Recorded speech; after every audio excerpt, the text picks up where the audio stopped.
Welcome everybody to this World Satsanga on the 27th of October 2018 in conjunction with Kevin Moore and The Moore Show.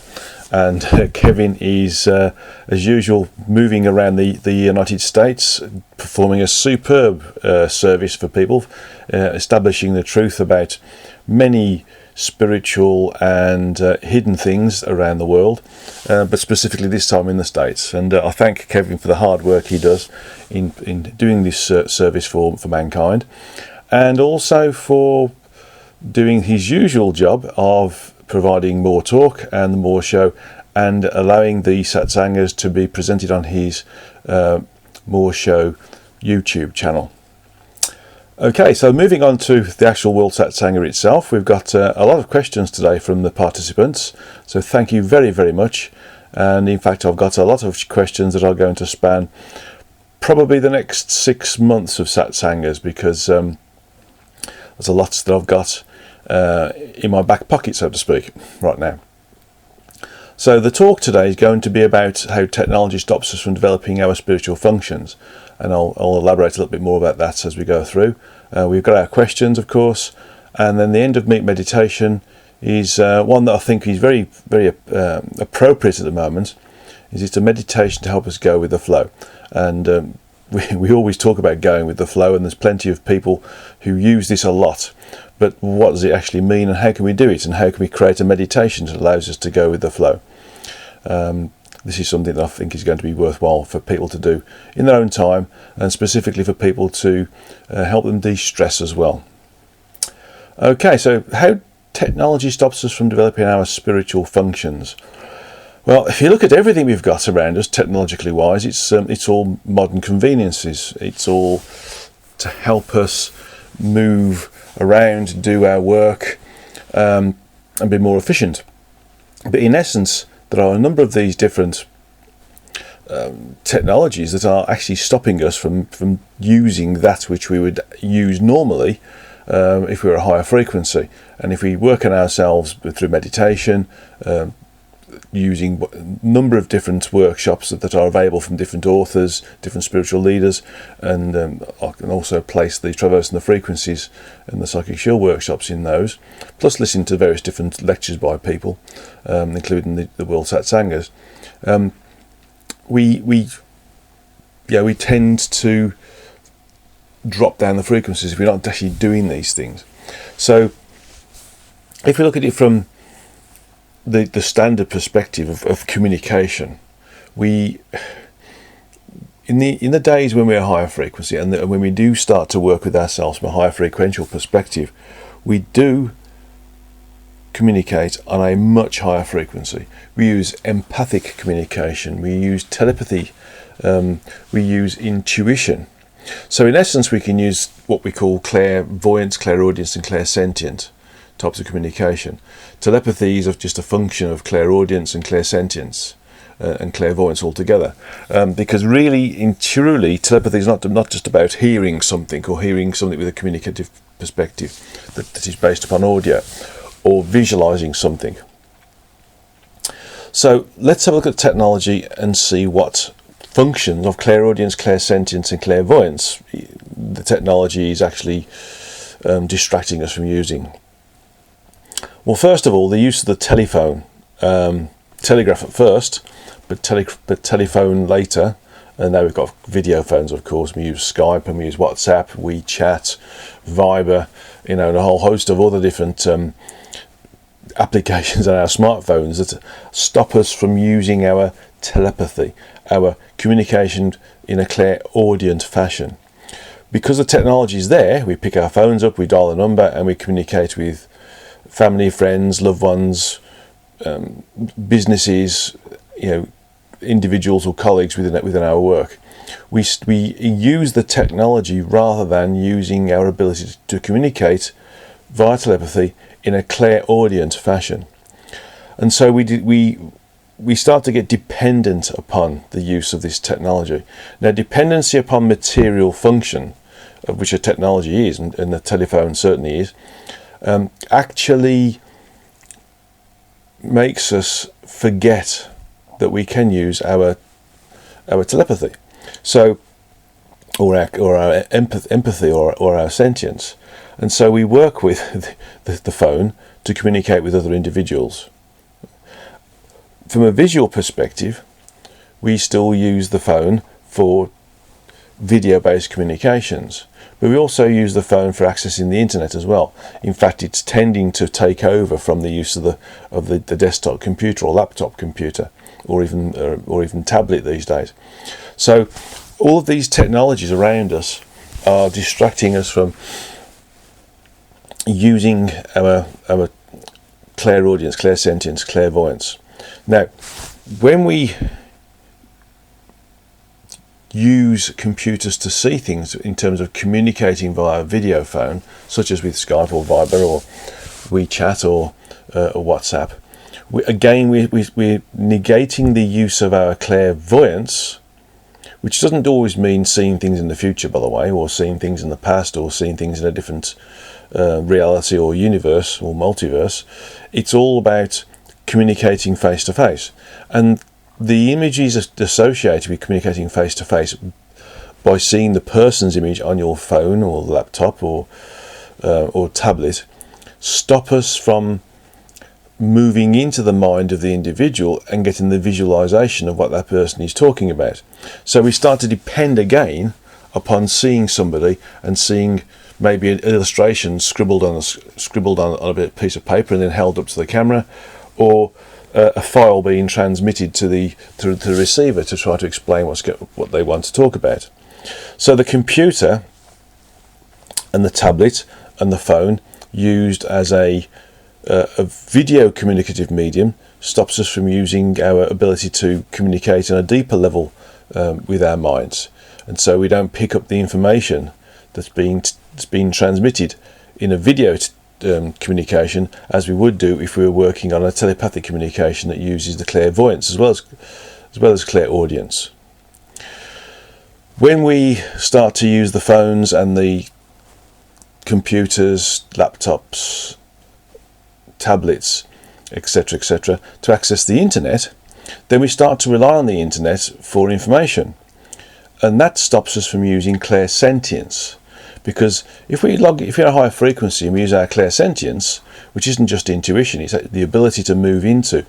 Intuition, by the way, is something where we get a precognitive understanding of something we need to do, should do, or shouldn't do, or something we should potentially buy or not buy, as the case may be. Whereas the clairsentience is about being able to actively use our sentience to access higher functions and knowledge, and higher knowledge that's available within the structure of the multiverse and through our source, our God, or simply through accessing the information or knowledge of other people, or simply accessing the knowledge and information that's stored in our true energetic selves, which we sometimes call the Godhead, the Oversoul, or the Higher Self. All those words mean the same thing, by the way. So we look at information from an access-only perspective based upon a question, and we get the information back based upon that question. So we don't get the rest of the information back that surrounds the question and surrounds the answer, which is what we would do if we were using our clairsentience.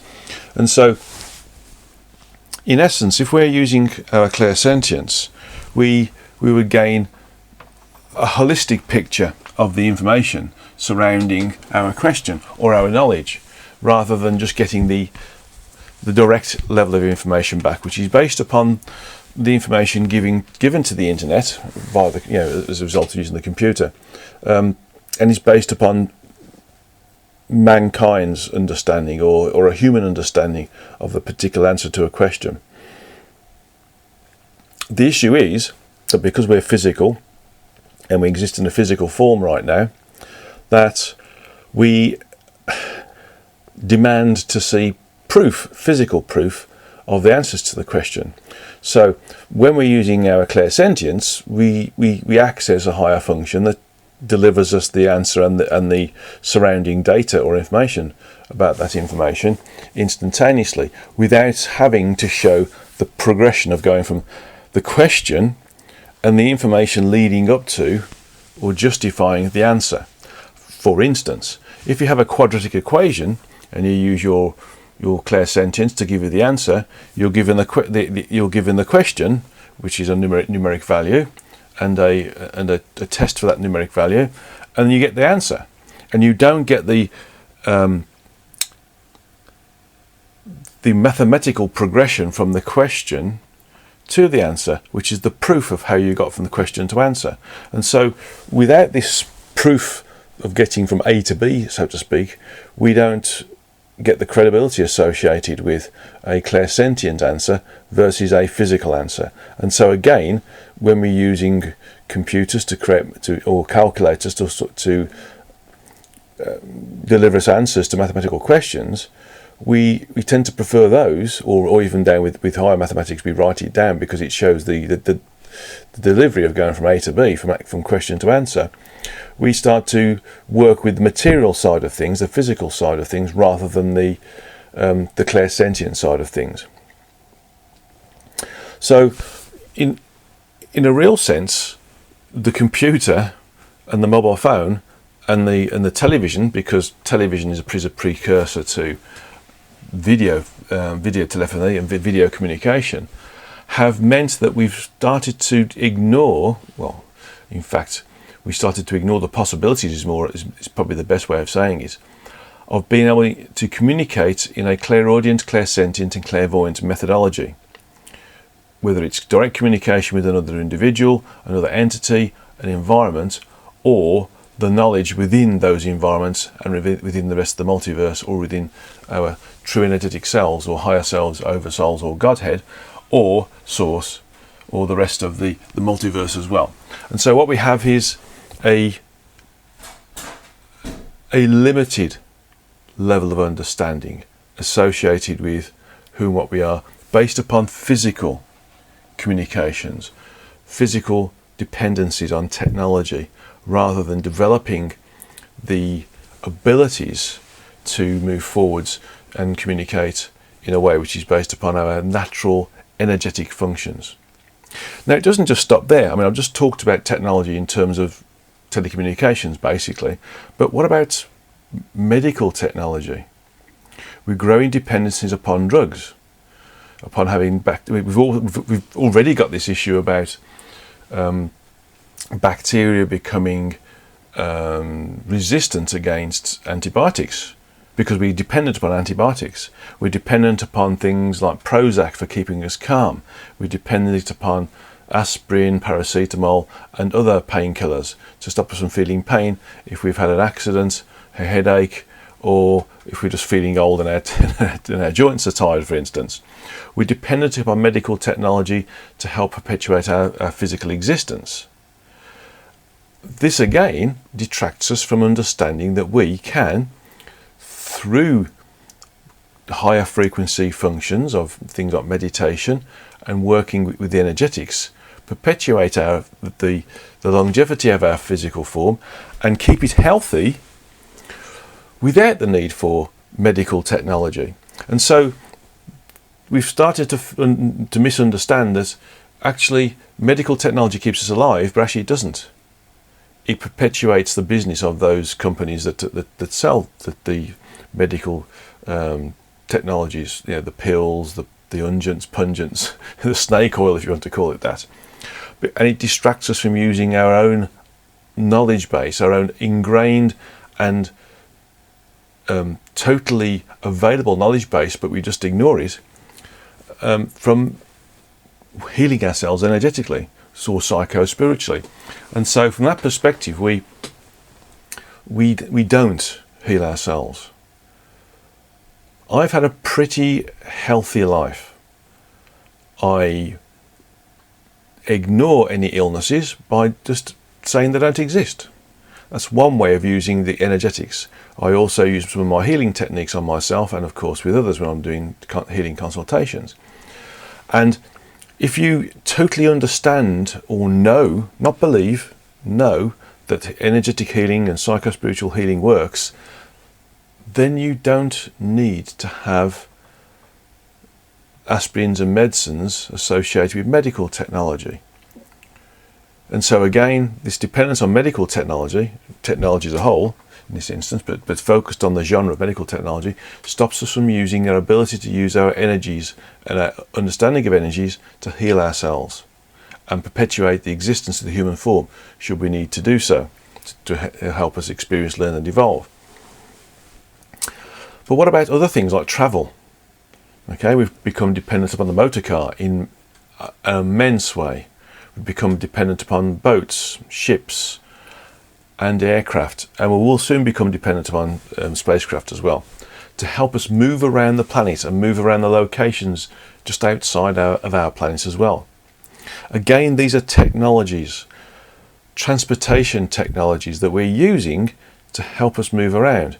But in essence, if we were of a higher energetic condition, frequential condition, we wouldn't need to move around, because we could use remote viewing or by location, or simply change the focus of the sentience that is associated with the energies that create the physical form, and relocate that physical form in a different part of the world, or in fact any part of the solar system or the galaxy, by simply changing the focus of the sentience within the energies. We can disintegrate the human form and reintegrate it somewhere else.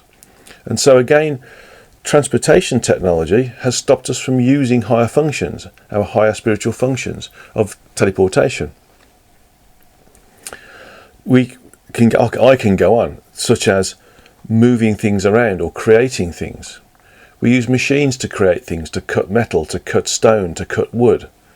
Whereas we can use our creativity, our telekinesis, if you like, to move things around by using a method of changing the density of the cells, or the density of the atoms within the metals or the wood or the stone, and change their shape, or make them lighter to move them around, or make them join together in a way which is only available if you can manipulate the atomic structures. And so we can use telekinesis and creativity to create things. We don't need to have milling machines or lathes or drills or robotic assembly production lines or sanders or circular saws. We could do it by using our creativity and our telekinesis, the telekinetic functions, if we wanted to understand how to do things without technology. But using technology, using manufacturing technology, we forget that we can create things. We can manipulate things by pure thought, by pure desire, having a desire, intention, thought and action to create a product. And so all of these things are available to us if we are dedicated to our own spiritual progression, our own energetic, our own frequential progression. And if we ignore the technology around us and work specifically with our own development, and we can create a condition where we're raising our frequencies to the point where we get access to higher functions, which we can use and develop ourselves more, giving access to higher frequencies and therefore higher and higher functions. So we spiral upwards in our frequency and our abilities and our functions. We don't need to have any technologies of any sort at all, because at the end of the day, the reliance on a material function is a low frequency function, which stops us working on and relying on higher frequency functions. So technology in all sorts, all forms, whether it's manufacturing technology, transportation technology, communication technology, information technology, or medical technology, stops us from using all those spiritual functions through us being addicted to them or dependent upon them, that we can use to create that which we want to have around us anyway, should we be of a higher frequency. So in essence, the word or the direction forward from this particular talk is to develop your spiritual functions, your energetic functions, and you'll find that you'll be able to communicate with other individuals without the use of your phones or computers. You'll be able to communicate with Source and gain access to the cosmic knowledge, so to speak, without using the internet. You'll be able to heal your body or perpetuate the longevity of your body without medical technology. You'll be able to bilocate, remote view, or teleport your body to somewhere else without using cars, etc., etc. And so, in essence, liberate yourself from the need to use material or physical functions, technology, to help you exist in the physical world. Use your higher functions. Work on yourselves. Meditate. Become a higher frequency, and gain access to the higher functions that start to negate the use of all these technologies. Okay. Well, suffice to say, there has been civilizations on the planet of a higher frequency, different human versions that have had these functions, but the allure or the attraction of doing things from a physical perspective creates a dependence upon them, creates an addiction to them, and so we start to lose the ability to work with these higher functions and go down the frequencies as a result. Okay, I've just been joined by my little pussycat, Pixie Puss, who's decided he wants to come and be part of the higher frequencies associated with this particular Satsanga. Okay, so if you hear a little bell, it's Pixie's bell, because Pixie has to be very, very noisy around birds and other things to let them know that he's coming along, because he likes a bit of hunting, does his pussycat. I'm trying to train him to be nicer. Okay, so let's have a look at the questions. We've got a lot of questions this month, and one of them's from FN. Okay, and there's about 10 questions here, so we'll see if we can be. And there's lots of questions from US, the wonderful lady who does the transcriptions for us, and another bunch of questions from ME as well. So we have to go through these in an efficient way, I think. Okay, so the first question is: if one has any addiction, but he or she recuperated from during their incarnate life by attending Alcoholics Anonymous meetings, etc., do they still have to be quarantined? Right.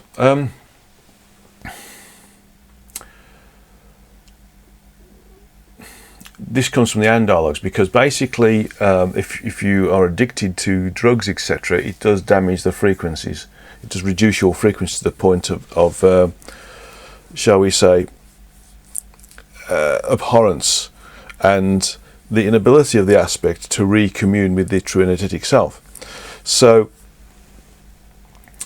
in the event that one creates the demise of the human vehicle through drugs or alcohol, then that results in a quarantine function, where the soul has to be cleansed by the true energetic self before it can recommune. If the incarnate aspect has managed to battle and has won in any way, shape or form, that is created a condition where they're not totally dependent, but they can slip backwards and forwards into dependency, but can come out again, or can totally remove their dependency, then they don't need to be quarantined, because there's part of them which knows that they're not dependent, and there's a data we're not dependent as well, and so they don't end up being quarantined when the physical form is demised or demises naturally. Okay. So in the AND dialogue, second question, you mentioned that the intention of low frequency like addictions are removed by going back to when it was possessed or processed through events, through going through event spaces. Do you mean we go back to the inception where low frequency attractivity was desired and then the desire is removed? Doesn't that change the occurrence, or what we humans call here the past? How would be its effect on parallel lives? By making these changes, such as removing the low frequency, how does that change the experience of the incarnate as they were? Well, first of all, it doesn't affect any of the parallel existences that we had, because each parallel existence exists in isolation, so to speak, although sometimes there isn't an isolation, because some individuals can project their consciousness in between these different parallel conditions. But in essence, by going back to the point where the addiction was by going to a different event space, the event space that's being experienced is already there. So what we're doing is we're creating another event space. So the event space where the addiction was accrued, so to speak, or gained, and the other event spaces that are created as a result of that, given the parallel conditions, still remain. What's happened is we're going back to an event space, or going to a different event space that creates a different event space, because we have another one where we are choosing to remove the desire or the addiction. And so that therefore creates another series of event space or realities as a result of that. So what we're doing is we are very simplistically duplicating, but with a different angle, everything that's downstream from that new event space that's created through our choice of going to a different event space and removing the addiction. So all we're doing is creating a whole group of new experiences that are produced as a function of the change from the event space where we're addicted to the event space where we chose to be addicted. So we create the event space is still in existence. It's just that we are creating another one where we've changed the start point to experience something else.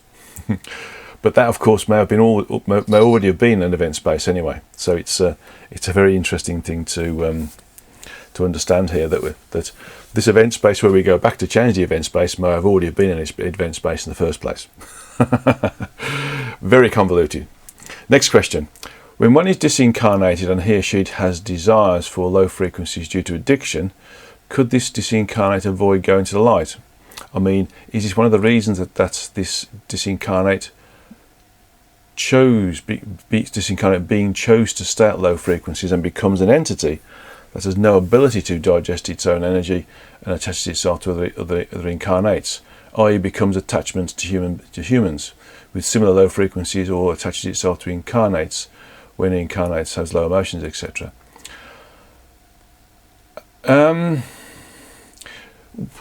In general, the only reason why a disincarnate individual stays on Earth is because they have basically become immersed in their incarnation, and has an addiction to certain incarnate sensations, such as being drunk or being in drugs. So they walk into that body temporarily when another incarnate individual is indulging themselves in a severely augmented alcoholic frenzy, or becomes paralytic, and therefore the body or the soul has to remove itself from the body temporarily because the frequencies are so low and so abhorrent.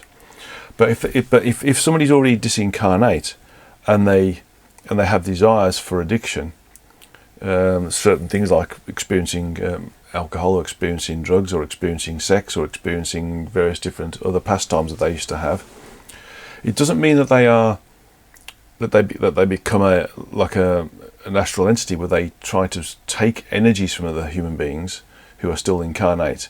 It means that they really do need to have help from their guide and helpers to move them back into the energetic, so that they can see what the effect of the low frequency thoughts, behaviours and actions, or the addictions have created for them. So the guide and helpers will help them move on anyway. So even though they may be stuck on Earth for what could be sometimes classified as being days, weeks, months, years, or even centuries, they will eventually be pulled back into the energies, the higher frequency energies associated with where their true energetic self is, and they will be helped to progress to the point where they can reincarnate later, and the addictions over a period of time, even a period of lives, will slowly be removed, because as we progress through incarnation, eventually we get to the point where we understand that certain thoughts, behaviours and actions create a link with low frequencies, and therefore we choose to, or actively choose to, not have those thoughts, behaviours and actions, and choose the higher frequency response. So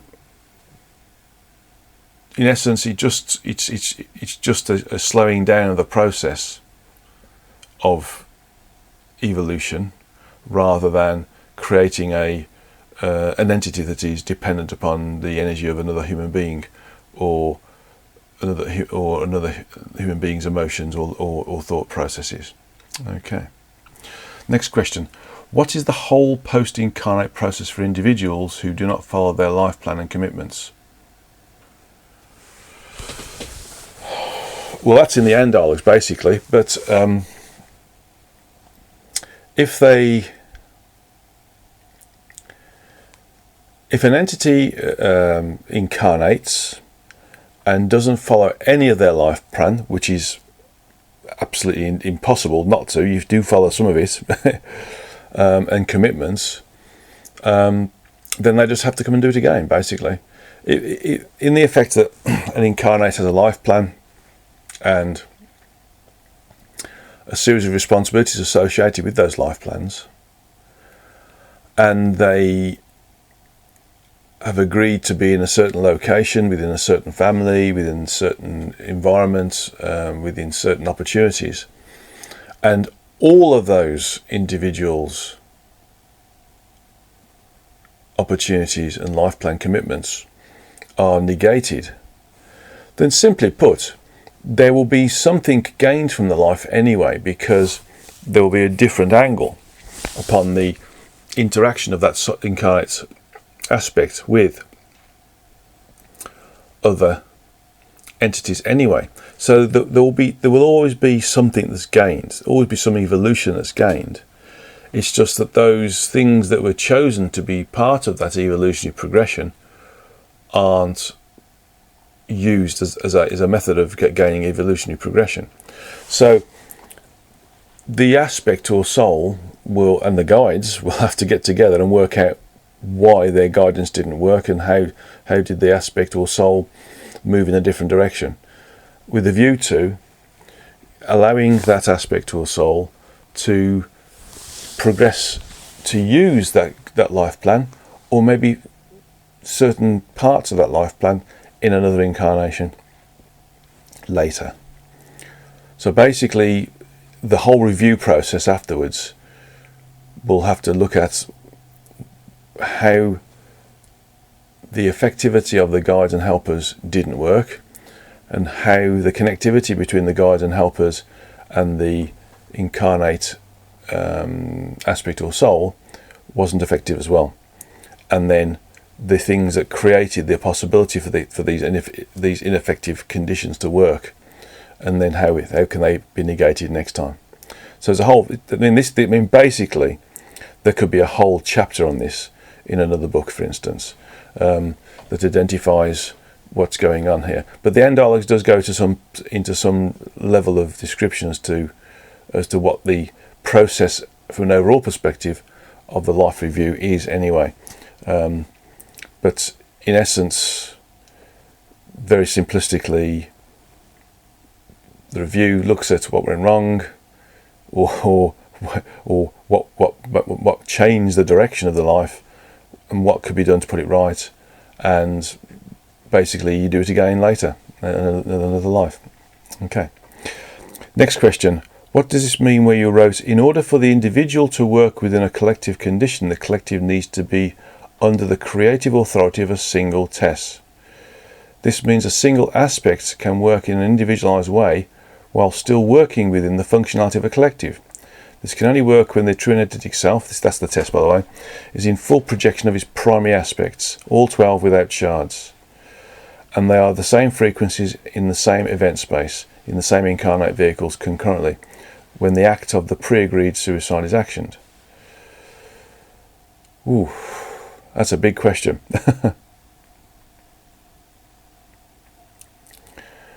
So, in essence, I need to read this again, basically. Let me just put this on pause to reread it again.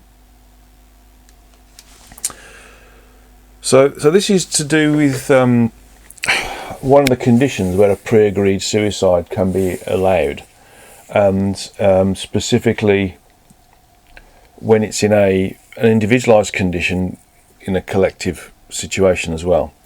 So if I reread it for you so you can all understand it again, you'll get the transcription anyway.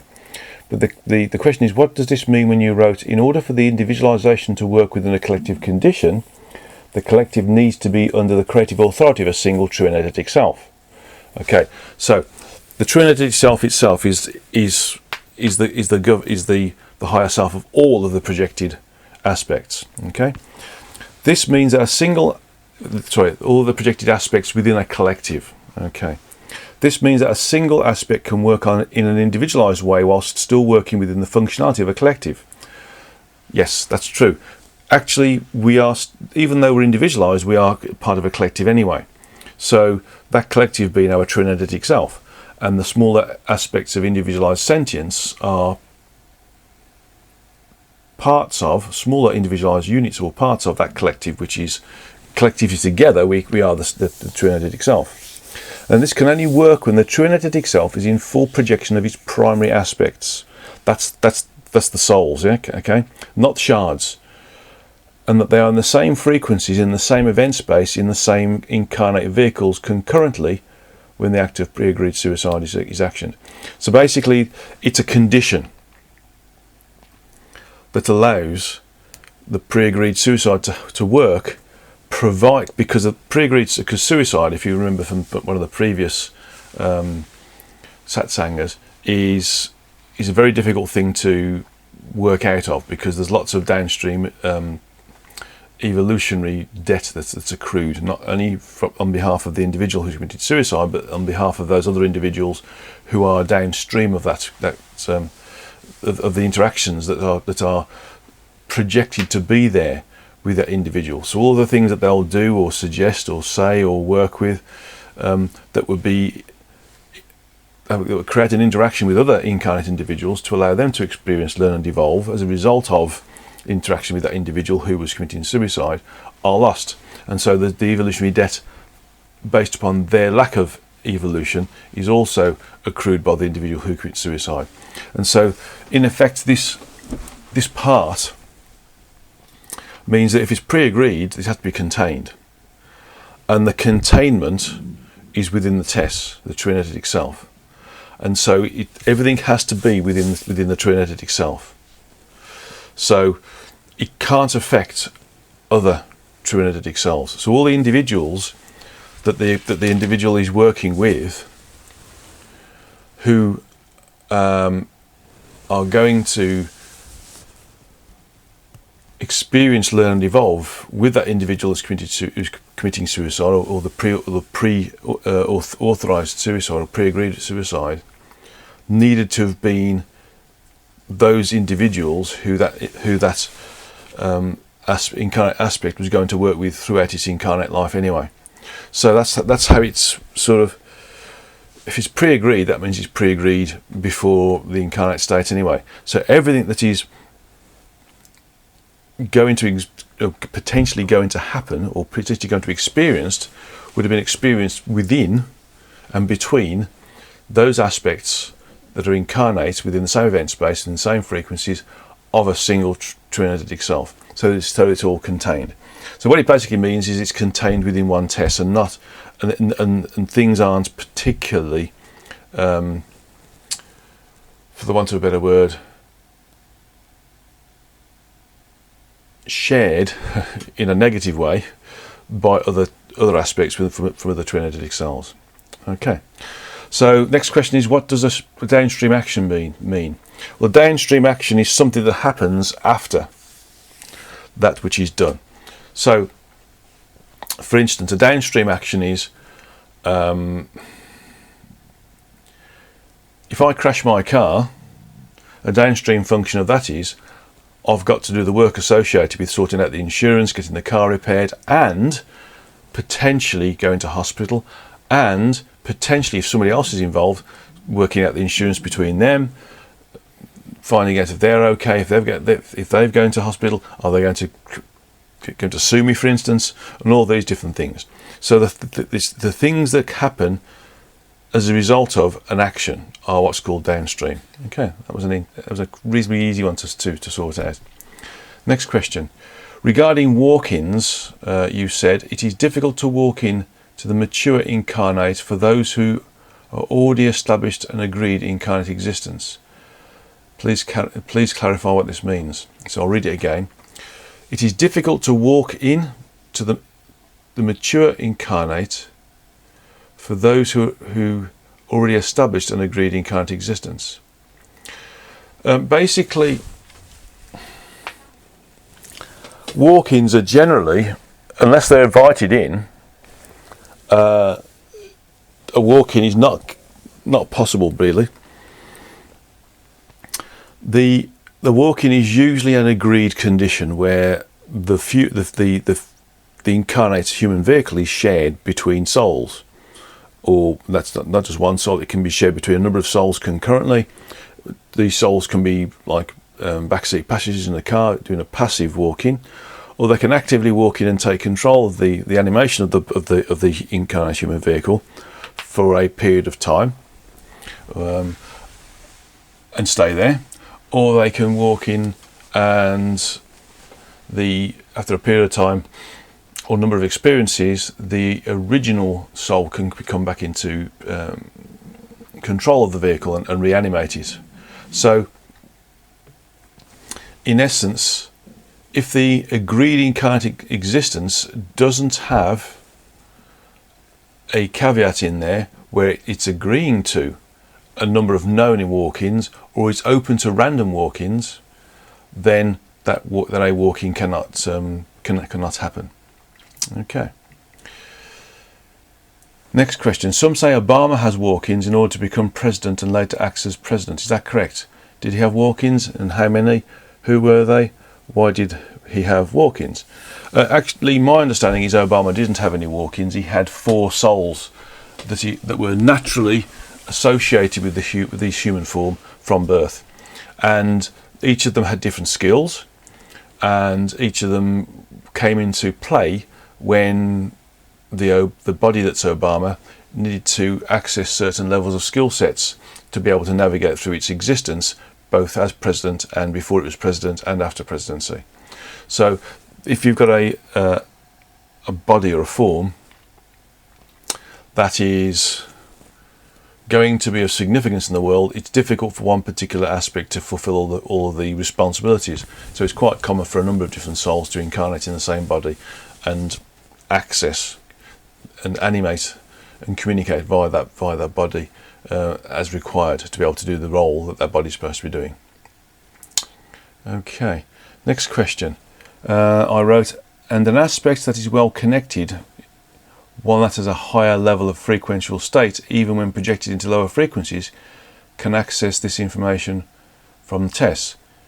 This is how mediums see the future, how they can see another event space.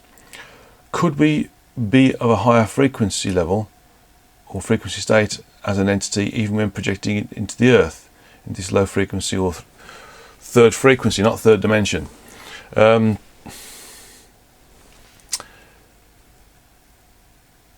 Well, we are basically. It's just that what happens is we start to lose the communicative ability with our true energetic self because of the low frequencies.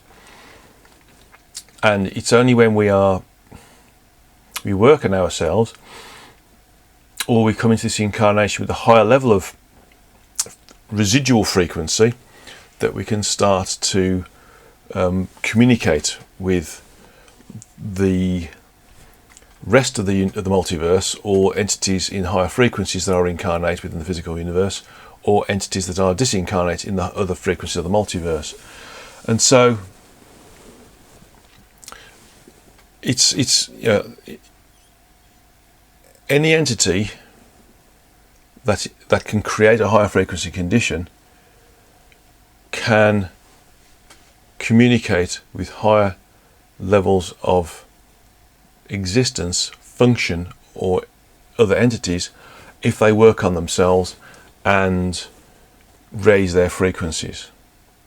Some of these entities are already a higher frequency anyway, and this is why we have the different body types that we're classifying as crystal, rainbow and indigo.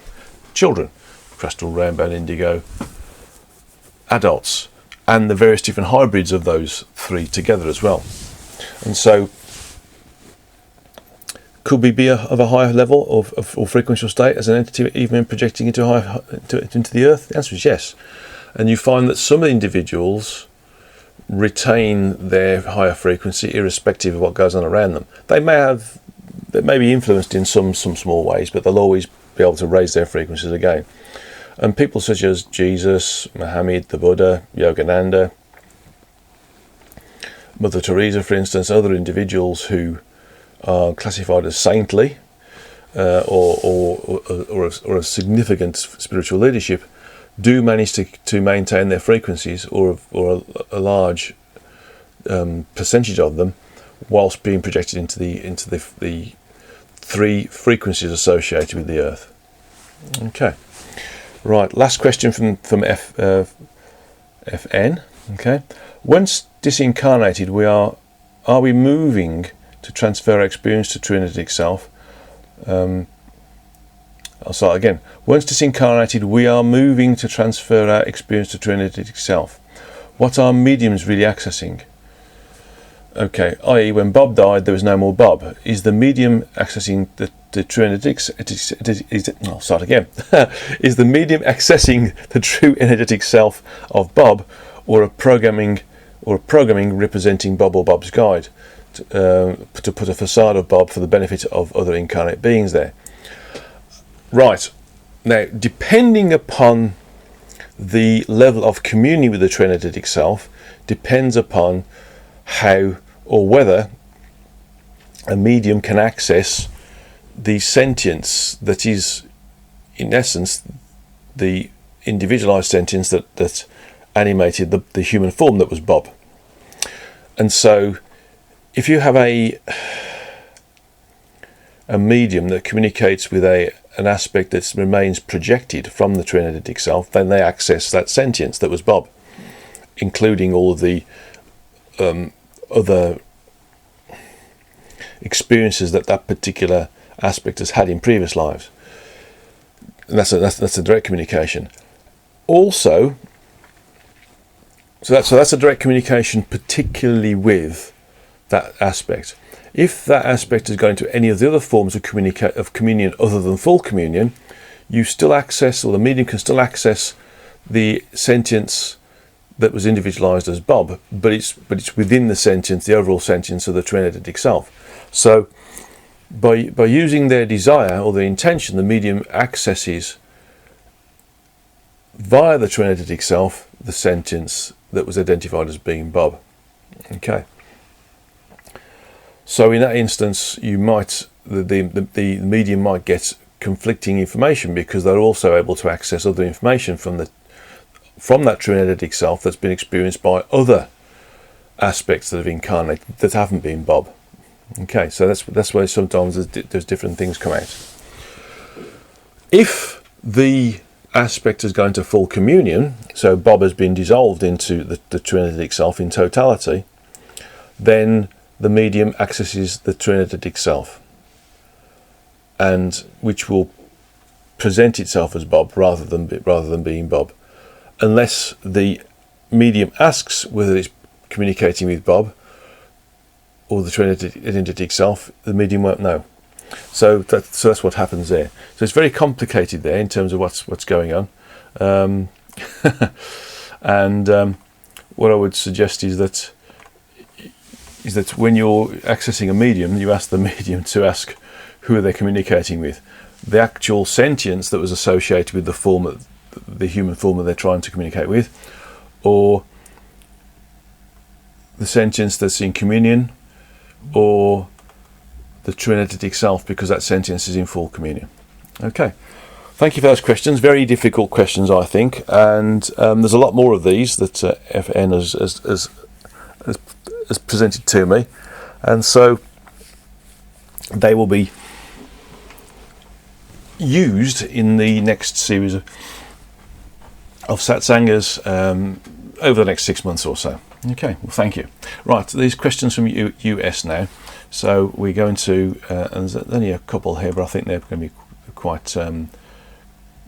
quite direct answers. Okay, first question is, children with autism are 67% more likely than typical children to have the diagnosis of IBD, or inflammatory bowel disease, which can affect the large bowel,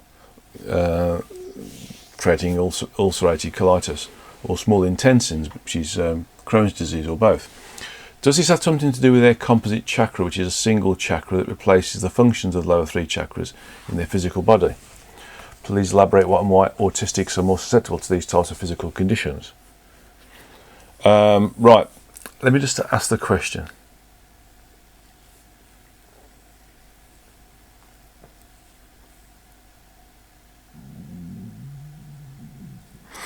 Okay, it's actually nothing to do with the chakras, it's just to do with stress. Autistic children, autistic humans, in general, are very greatly misunderstood and are subject to a severe amount of stress as a result of being badly understood or poorly understood. And so that stress manifests itself usually in the stomach area. And the bowel being part of the stomach, in essence, the whole thing is joined together from the throat down through the small intestine, large intestine, and the bowel. Everything's joined together.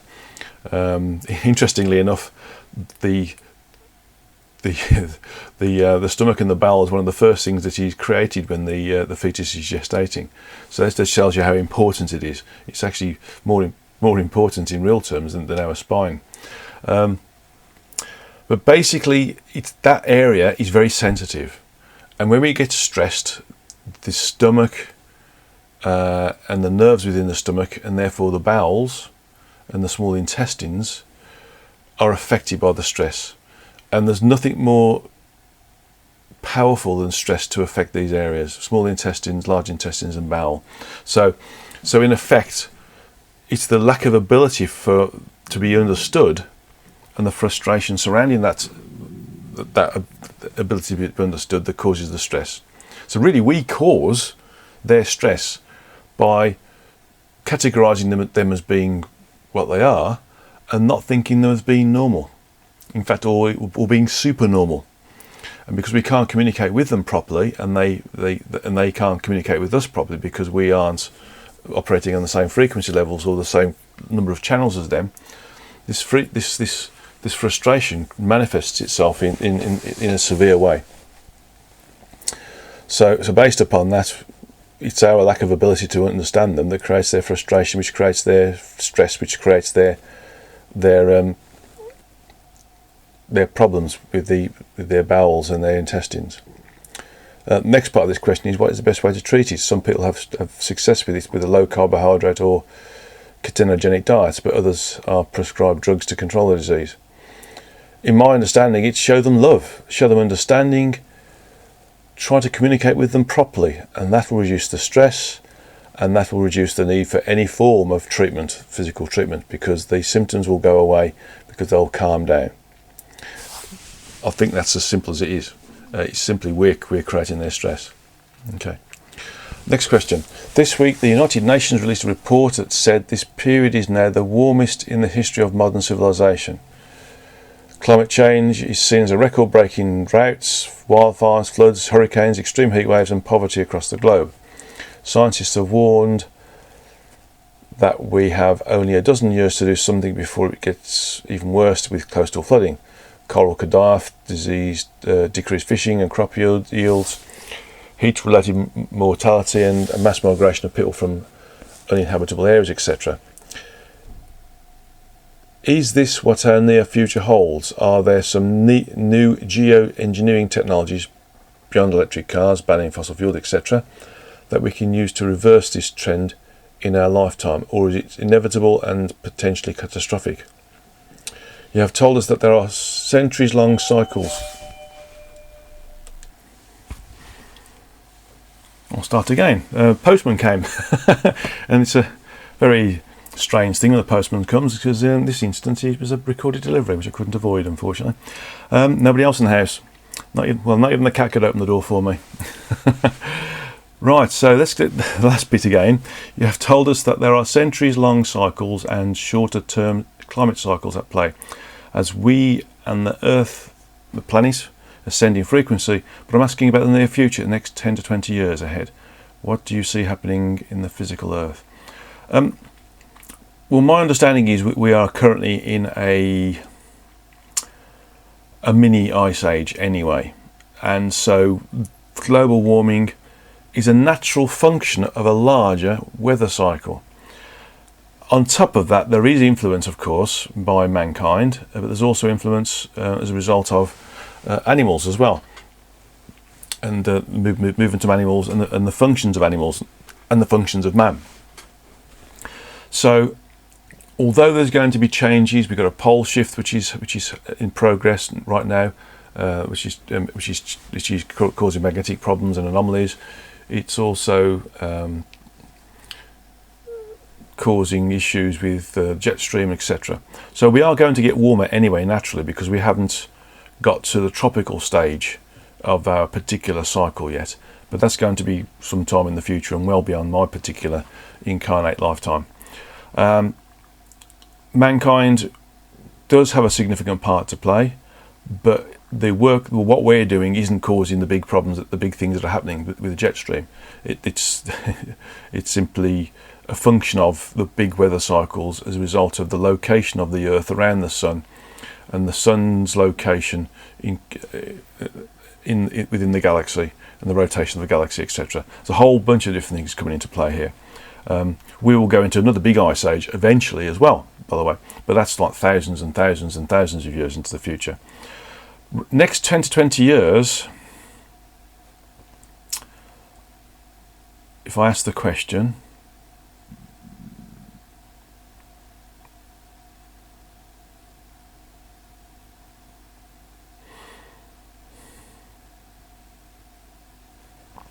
we won't experience complete pole shift. I mean, the Earth has moved slightly on its axis anyway as well, but the pole shift is happening, and when it happens it'll be quite dramatic. We're going to have some really quite devastating weather. We'll survive it, have to rebuild some certain things, but we're going to be challenged a bit, I think. It will mean that things like flying will be more difficult, traversing the waters will be more difficult. But at times, more and more hurricanes, for instance, more and more typhoons, those sorts of things, more turbulent air. And we'll start to get those more and more in the next 10 to 15, 20, 35 years. But we're going to go to an overall more temperate condition, I'm being told. So although we're going to have more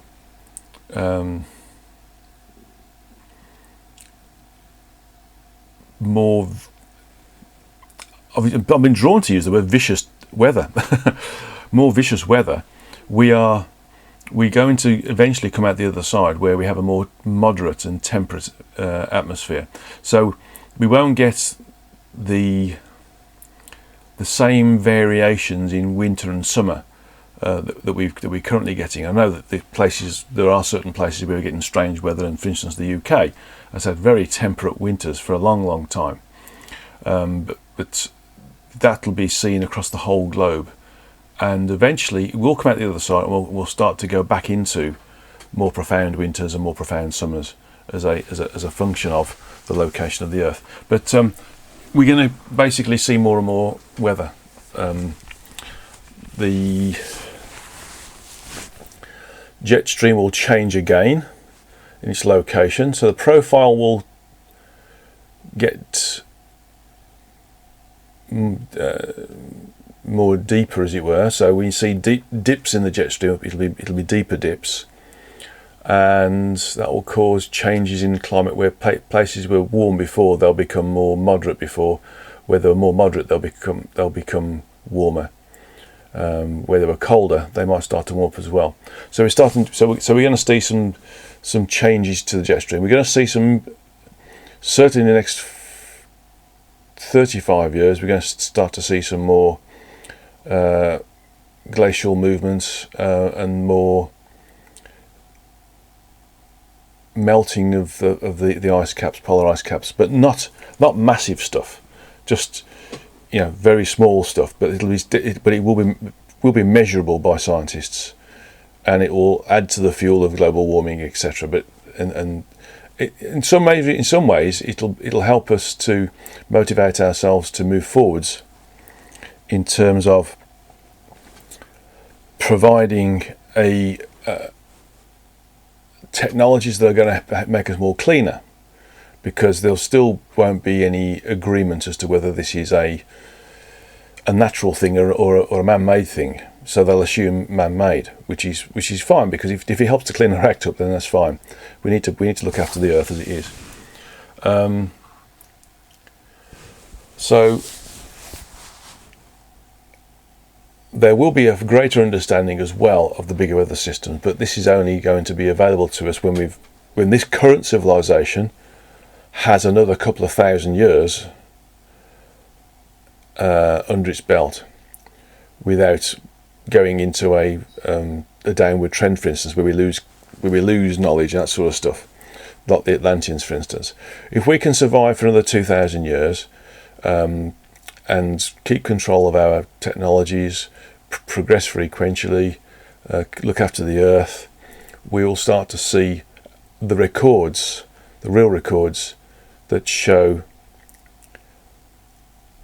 some of the bigger weather patterns, and we'll start to understand how this is a function of the earth, its location in orbit, its angle of axis and the magnetic poles, and how they work.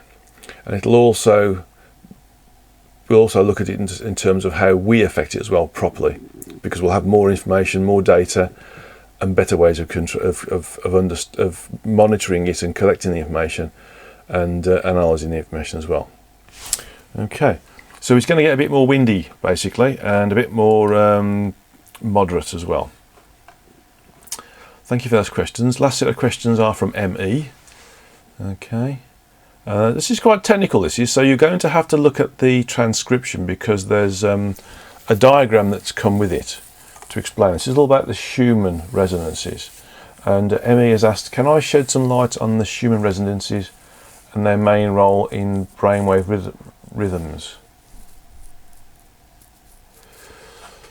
And the Schumann resonances are really to do with lots of different brain waves and how they are worked. Beta, for instance, is using the diagram that's been given to us. There's a diagram showing different radio waves and wavelength in meters and frequency in hertz.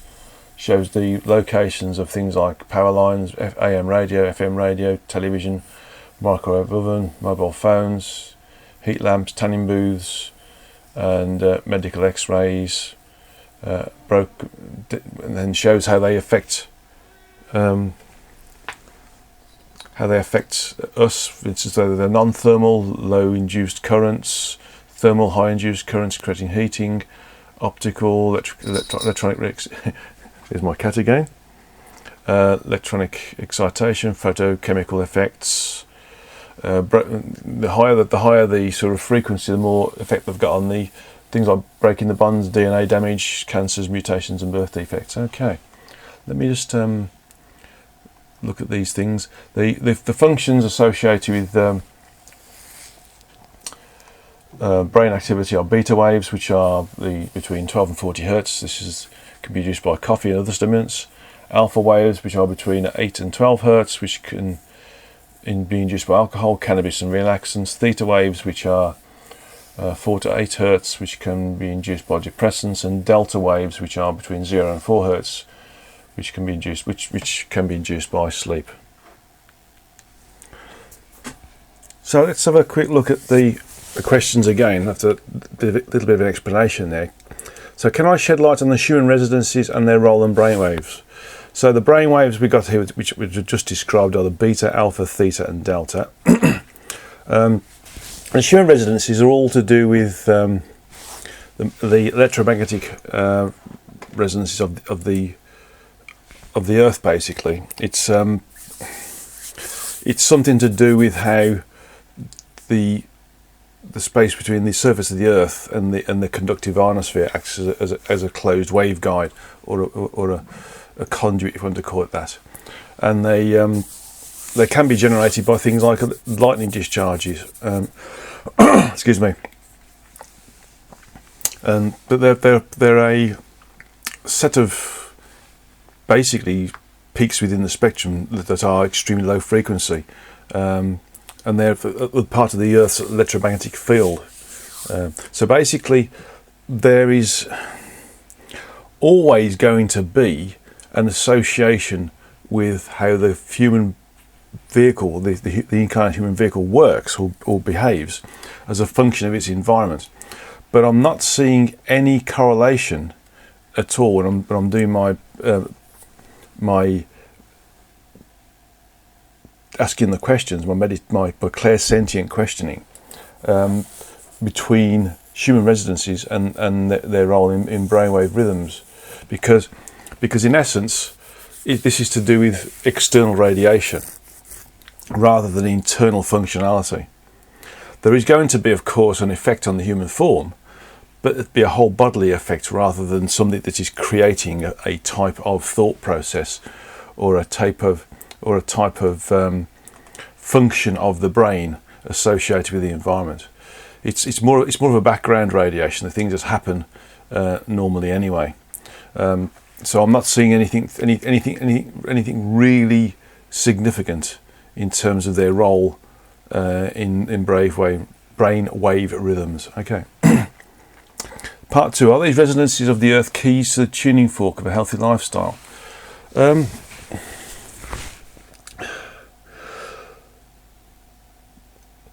In some respects they can be, though. I mean, if you look at the image that's part of the transcript when it comes, you'll see that if we are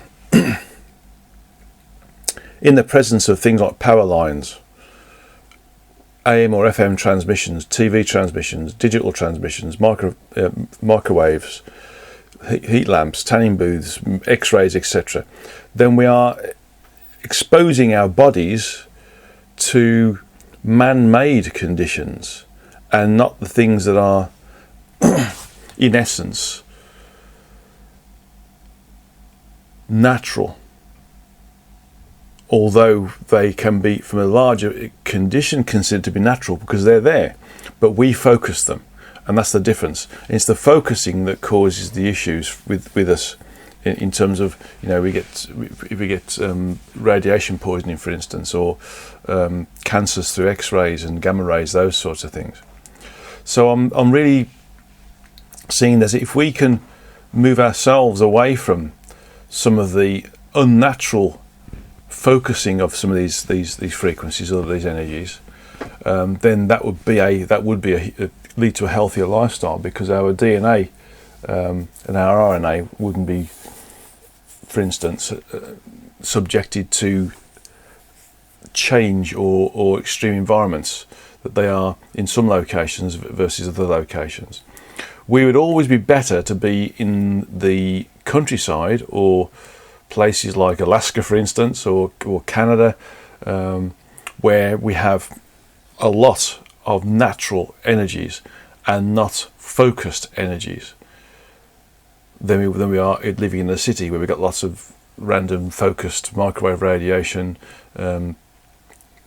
and other communicative radiations as well, including those used for medical diagnosis as well. So in essence, healthy lifestyle, move away from cities and technology. If you want a not so good lifestyle, then you're happy to be exposed to these focused radiations, then by all means live in the city, for instance. So the next part of this question is, does this help explain why it is mentally stimulating and physically rejuvenating to be in natural environments? I didn't read this. So yes, like an old growth forest, the ocean tides, or natural environment that is not subjected to intense or rapid impacts or degradation.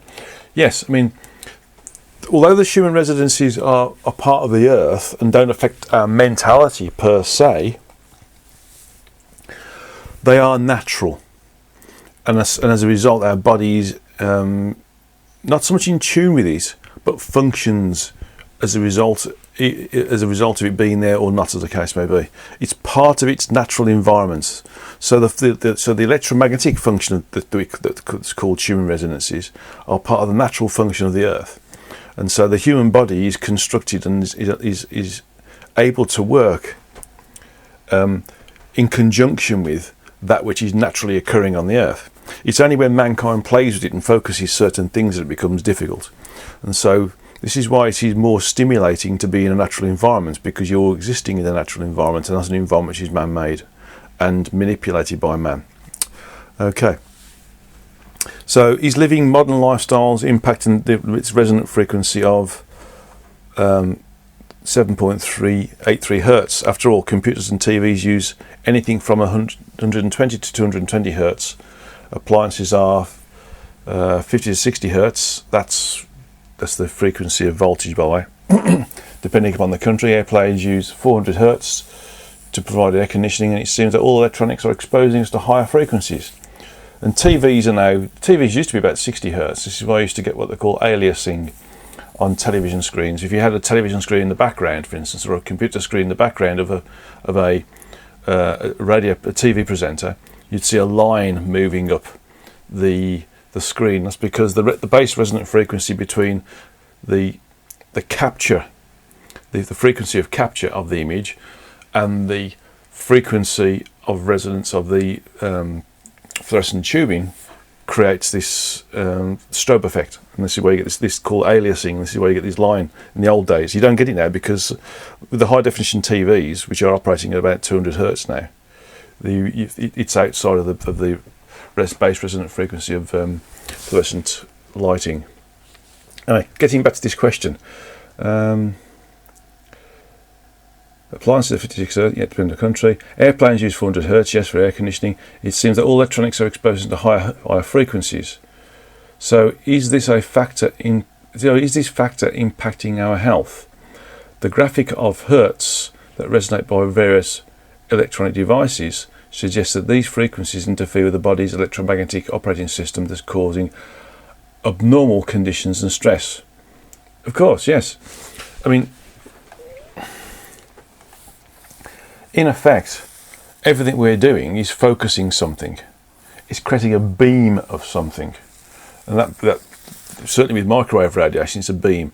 With X-rays, gamma rays, it's a beam. Other things are more spherical in their projection. Things like AM, FM radios, those sorts of things. Power lines are more of a spherical radiation. Or should I say cylindrical radiation, because they travel down the wires. But basically, everything that we create is outside of the natural function of the Earth. That which is human, although it doesn't affect our brain waves, I don't believe, does affect us because it's part of what we are. The human body is designed to work in this particular environment, and all of the natural electromagnetic radiations and essences, and those that are created by natural weather functions such as lightning, are catered for in the design of the human form.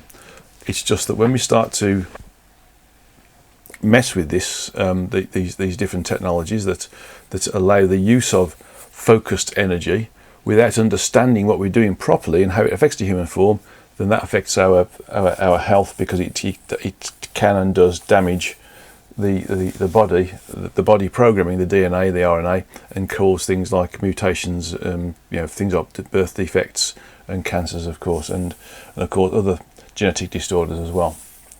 But to answer the first question, I'm not seeing the human resonances affect brainwave rhythms as such.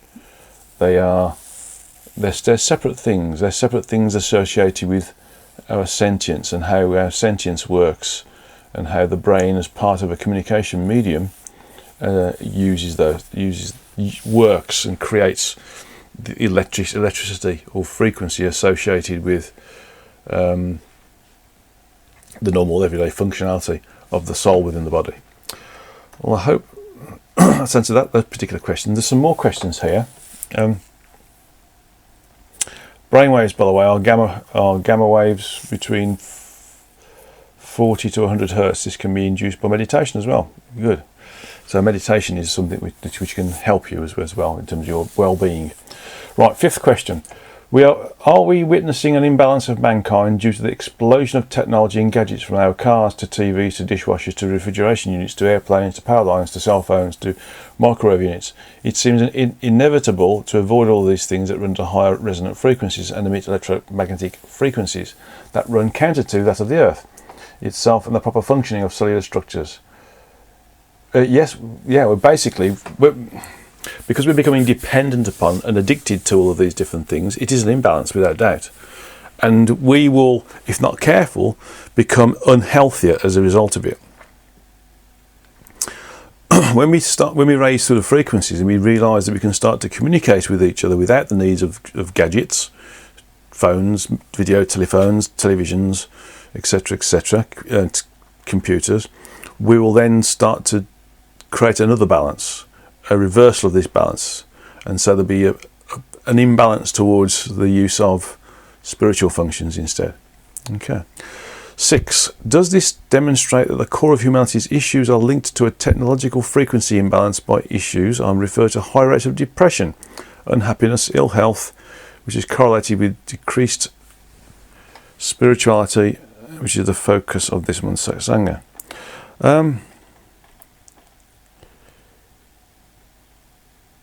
Yes, I mean, basically what I'm seeing is that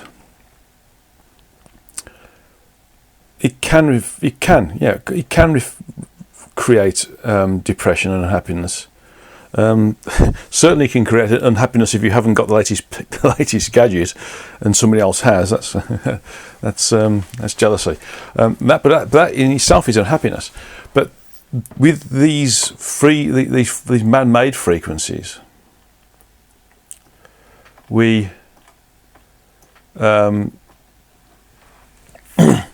we do upset things. I mean, the brain waves, which I explained most of them apart from the gamma ones earlier. The gamma, beta, alpha, theta, and delta. What the brain creates as a function of its operation and the sentience associated with the human form, working with that particular organ. But in essence, these focused frequencies can affect these frequencies. So although the Schumann resonances that are part of the background radiation, electromagnetic radiation of the Earth, don't affect us as such, the environment does, because we are more in a natural environment where there isn't any of these man-made projections of frequency. So things like depression and unhappiness and ill health can be attributed to all of these frequencies resonating from all of these different gadgets, whether they're handheld or larger, things like power lines. And we know that power lines do actually cause cancer, so people who live underneath pylons are known to have more chance of gaining a cancerous development than those who don't.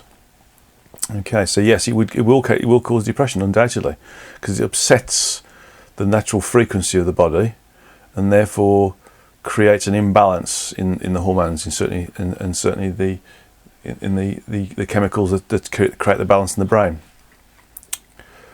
Okay, next question. What role, if any, can solfeggio frequencies play in restoring health and balance?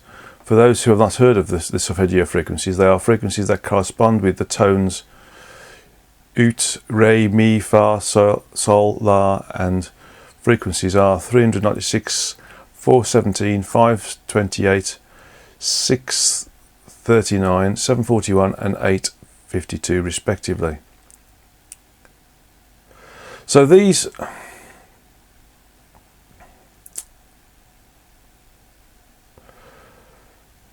the solfeggio frequencies are something that we create through song or through the playing of an instrument, which is different.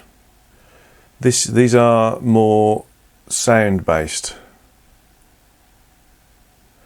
and so they are more natural than those that are created through machines. So what I'm picking up here is that if they're sung, for instance, they create a more calmer demeanour of the individual than if they were created by a musical instrument. But a musical instrument would also create a more calmer situation than if you're receiving some of the frequencies by microwave radiation, for instance. So my answer is, looking at what I'm picking up here, is that these solfeggio frequencies are best sung by the individual, and then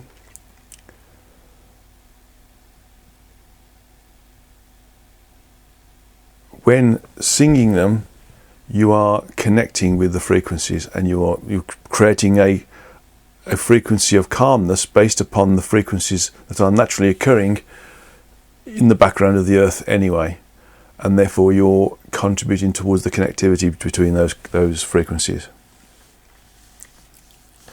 So there's a bit of an epilogue at the bottom of these questions.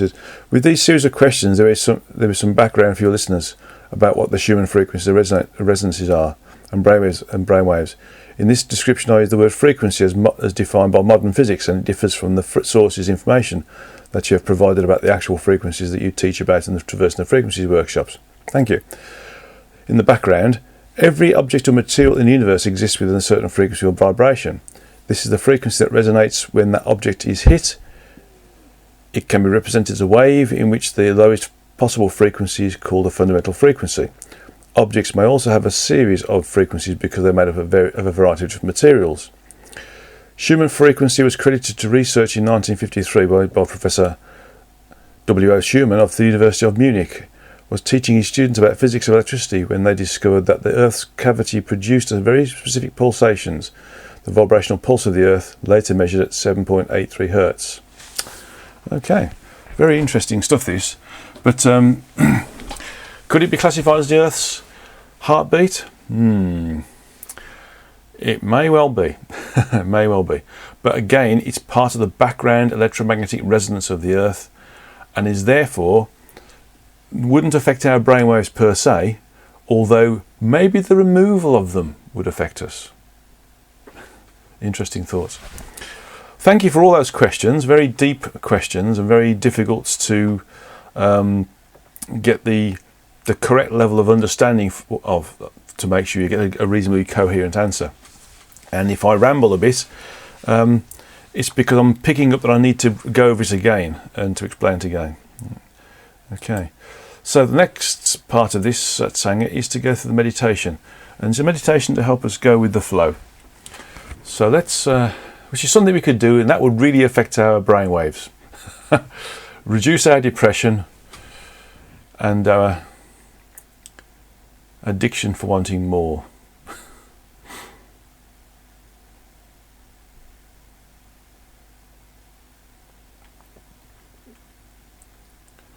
So let's sit in our straight backed chair with our back straight and our feet flat on the ground. Our palms placed uppermost on our upper thighs.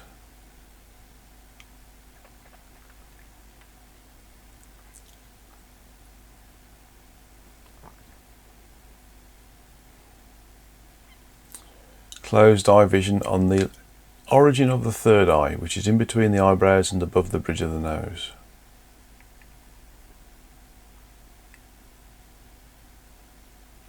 Okay.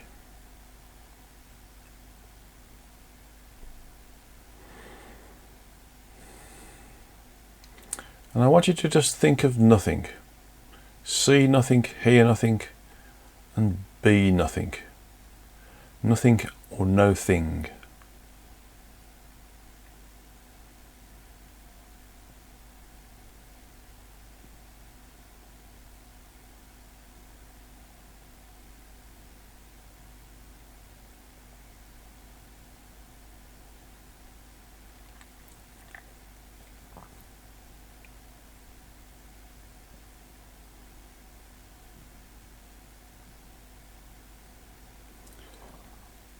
And you're totally relaxed.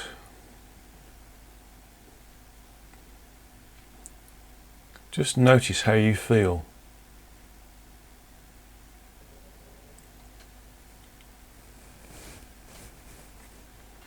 You feel content.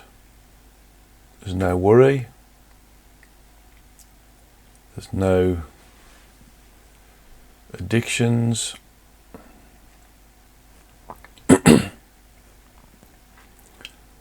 There is no desire for this or for that. There is just you, just this state of being.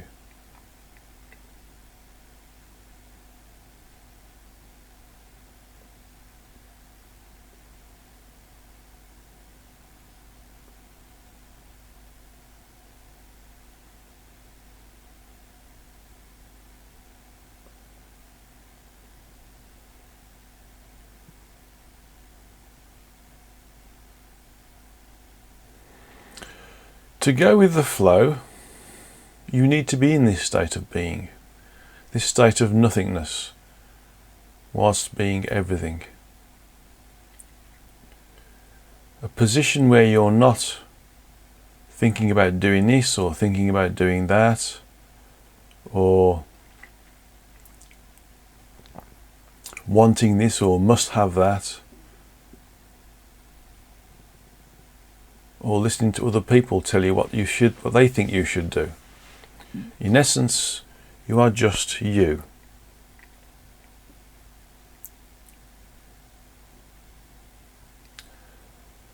The flow of existence around you is one that is created through you and your guide and helpers and everybody else that you interact with, and the environment that you interact with as well. That is part of the function of you fulfilling your life plan, the goals within your life plan. The flow has a series of different milestones, so to speak. These milestones are junctures or points within the life plan where you may have experienced something that you wanted to experience in a life plan, or was in service in some way within some part of a life plan.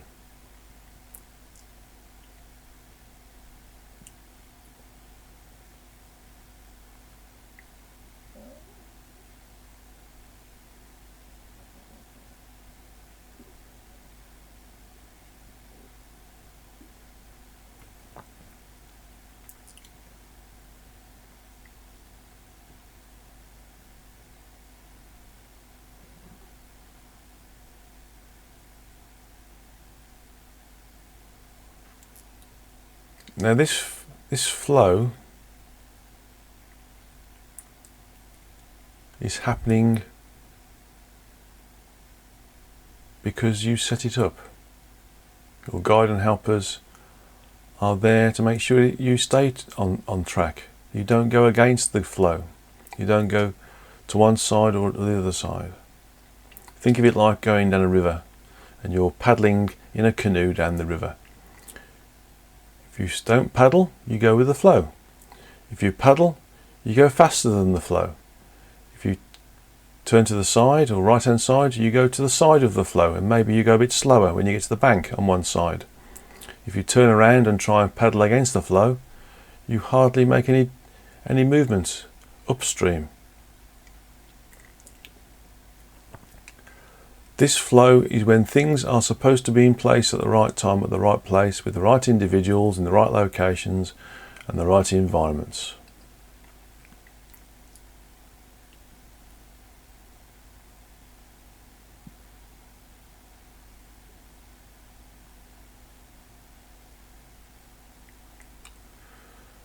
Maneuvering the canoe too quickly downstream or upstream or to the left or to the right simply disturbs the flow from the perspective of your interaction with the flow.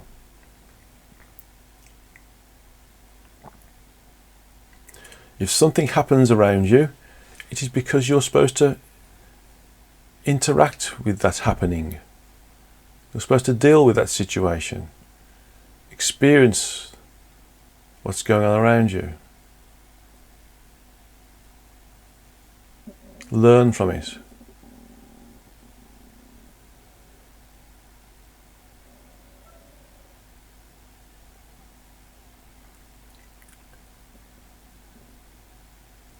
If something happens around us, there is some event, and we feel we have to interact with it in a certain way, then interact with it. If you get confused and decide not to, or try to logic that lack of interaction out by really feeling or thinking that you don't need to interact or do what is being offered, then you're going against the flow. If you have two opportunities, then go with the one that gives you the greatest pull with your intuition. What's your gut feeling about it?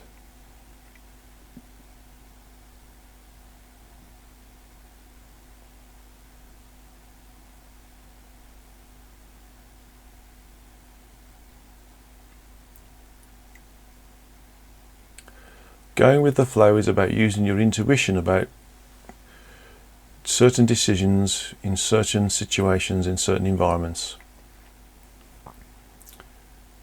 What feels right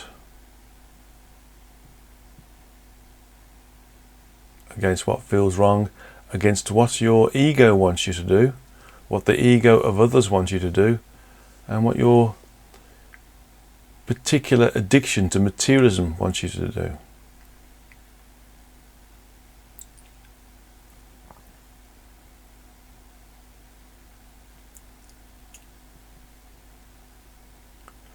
If you notice that when you go against the flow, when things are happening around you that you don't like and you don't want to do it, the more you resist, the harder it gets.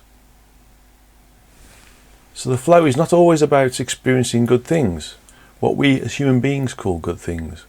It can also be about experiencing what human beings call bad things, things that we don't like to experience.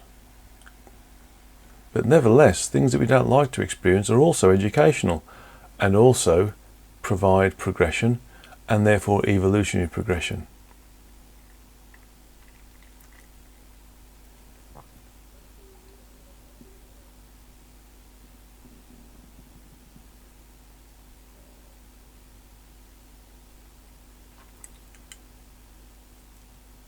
So if something is presented to you that you have to do, take responsibility for it and do it. Don't not want to do it and do a bad job. Know that what you're experiencing is because it's part of the life plan that is created by yourself and your guide and your helpers, so that you can experience, learn and evolve.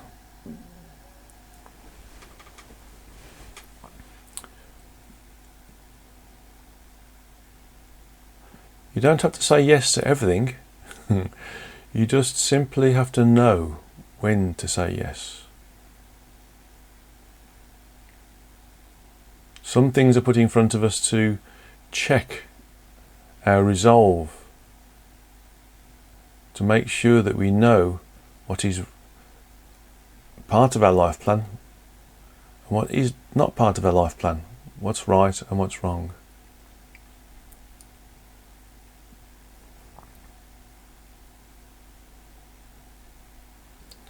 Use your intuition to understand how to react, how to respond, how to move forwards. When you go with the flow, you don't feel nervous or anxious. You just know it's got to be done, and there's a neutral feeling about it, a neutral demeanour.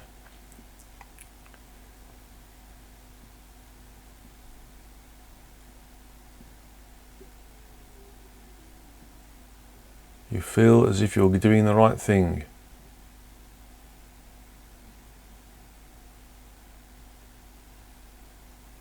Something happens and you don't want it to happen, or you didn't want it to happen, just recognise it as being something that has to be dealt with. There's a learning opportunity somewhere there, and take the time to respond properly, coherently and robustly, and without malice.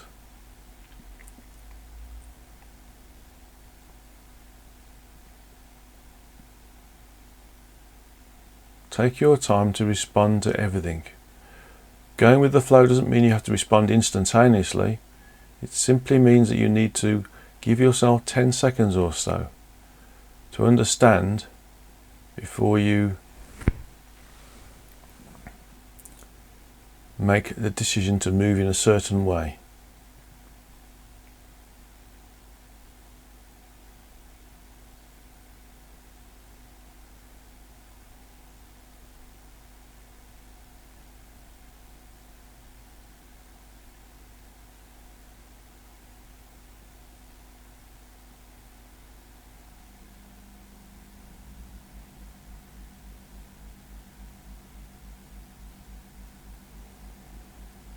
Make everything you do thoughtful, mindful.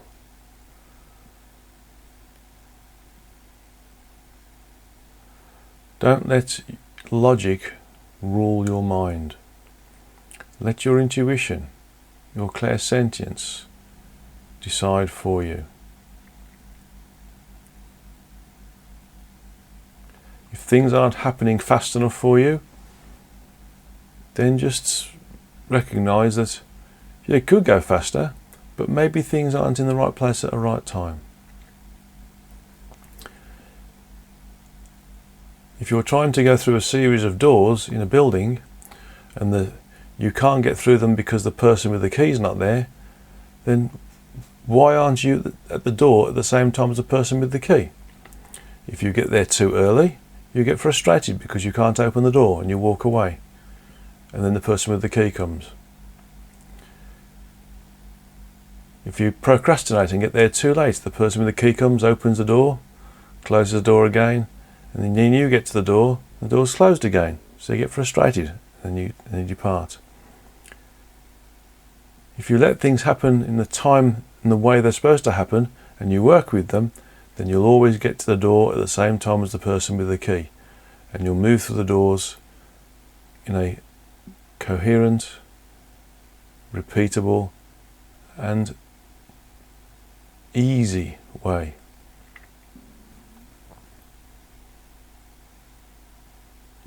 People have an easy life when they go with the flow.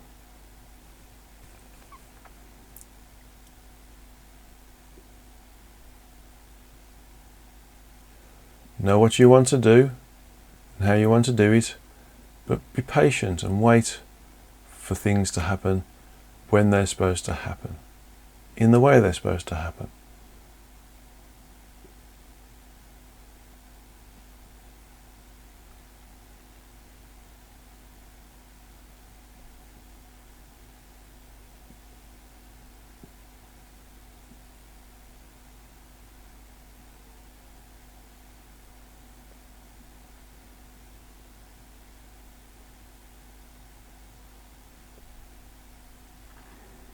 Allow yourself to just not be complacent, but observe. Don't do too much. Just do what you need to do to navigate through this existence. It doesn't mean you should stop doing the jobs around the house, or not be responsible for the actions that you do, or the work that you take on board with your employer. It simply means do what is necessary in the time that is necessary within. Don't try to do it too early. Don't try to do it too late. Don't try to take shortcuts. Don't try to be clever. Just do what's needed in the time that it's needed, in the way that it's needed.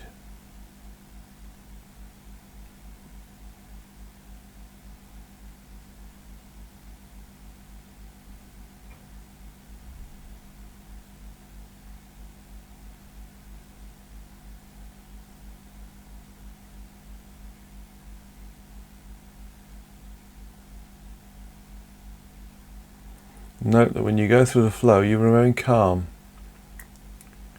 You don't get stressed, and everything seems to happen in the right place at the right time, and things fall into your lap.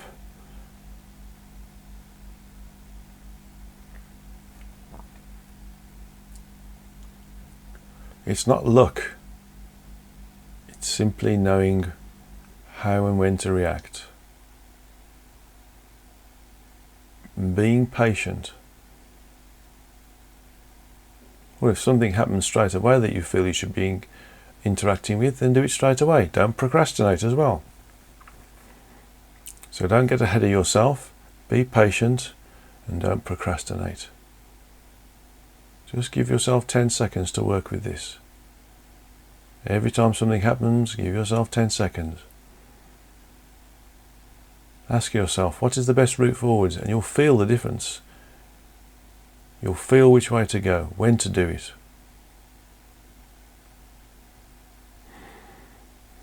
Don't be too eager. Don't be too slow. Just respond to the environment in the way it's supposed to be responded to. And that is going with the flow. Okay. Resistance, of course, is not going with the flow. Dealing with things as they arise in a robust and repeatable way is going with the flow. Not doing too much, not doing not enough, doing what you need to do to make it work. Feel how calm that means. That feels.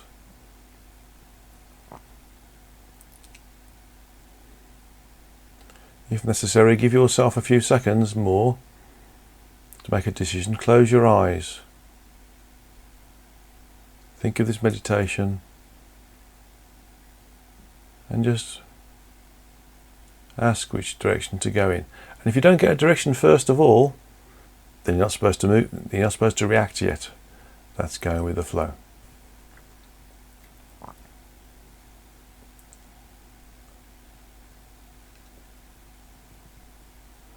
You're in the flow now by just relaxing and being part of this meditation. This is the feeling you should have. Ask for this feeling to be given to you when you're making a decision. If you're not getting the feeling, you're not going with the flow. Okay. So let's slowly open and we'll slowly come back into the room. Slowly open our eyes, and if you've got any water,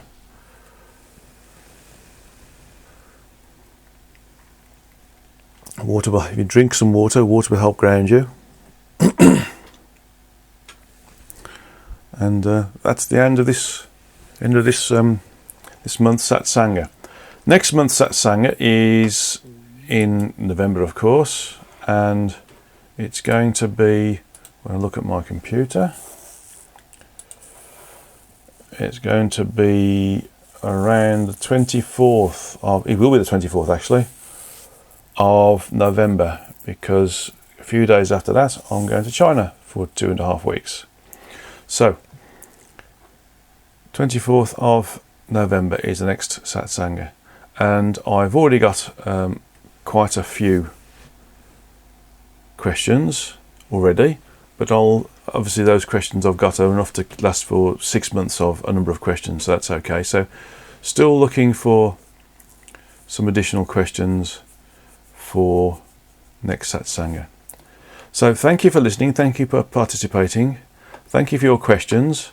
I apologise for sometimes having to go back over the questions, but nevertheless, they are very good questions, and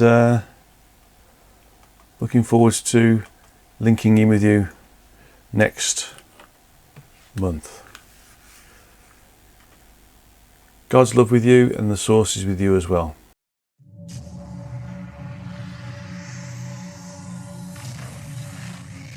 Did you see the aliens in Crete?